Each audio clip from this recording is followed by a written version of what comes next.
मलाई यो कुरा चित्तै बुझेन दाइ को हो यो सिभिलियन्स को हो यो हामी नेपाल प्रोटेस्टर गर्ने को हो प्रोटेस्टर को हो यो विकिपिडिया हो दाइ कस्तो विकिपिडिया यहाँ यो प्रोटेस्टरमा हामी नेपाल किन छ दाइ यो प्रोटेस्टरमा हामी नेपाल उही छ हामी नेपाल यो हामी नेपाल भन्ने कुरा चिन्दिनँ म दाइ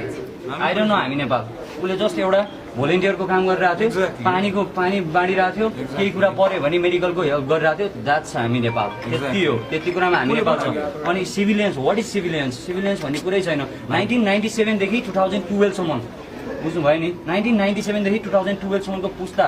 त्यो एउटा जेनेरेसनले मात्र गरेको आन्दोलन हो यहाँ कुनै बाउ आएको थिएन यहाँ कुनै छोरा आएको थिएन यहाँ कुनै 5 वर्षको बच्चा आएको थिएन है सुन्नु दाइ यु हेभ टु लिसन दाइ मैले तपाईँको कुरा सुन्ने होइन तपाईँले मेरो कुरा सुन्ने हो यु आर हियर भिक्टिमको कुरा सुन्न आउनु भएको छ तपाईँ मेरो कुरा सुन्नु छ होइन and what's going on this म यो कुरामा म एन्सर चाहिन्छ दाइ मलाई किन के हो दाइ अनि हिजोको दिनमा तपाईँहरूको हामी नेपालको मान्छे आएर मेरो अल डिटेल्स लिएर गएको छ अनि आजको दिनमा सम्म एकचोटि भेट्न आएको छैन केही आएको छैन अनि हिजोको दिनमा त्यो एउटा दिदी हुनुहुन्थ्यो नि त्यो दिदी जुन त्यो बाइकमा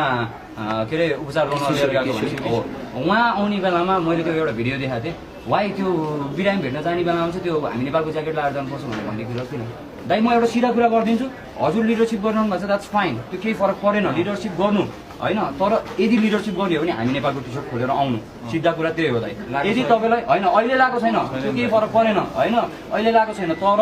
यदि एक्चुअलमै होइन जेनजीको लिडर बनेर आउने हो भने हामी नेपालको ज्याकेट खोलेर आउनु अनि अर्को कुरा चाहिँ होइन जो कुरा दिनु दाइ सुन्नु दाइ होइन म भन्छु म तपाईँलाई भन्छु मैले तपाईँलाई चिने हो नि त दाइ लिडर भनेर कस्तो कुरा गरेँ भने मलाई नभन्नु भनेर किन लिडर बनेर आएको दाइ तपाईँ यो के हो दाइ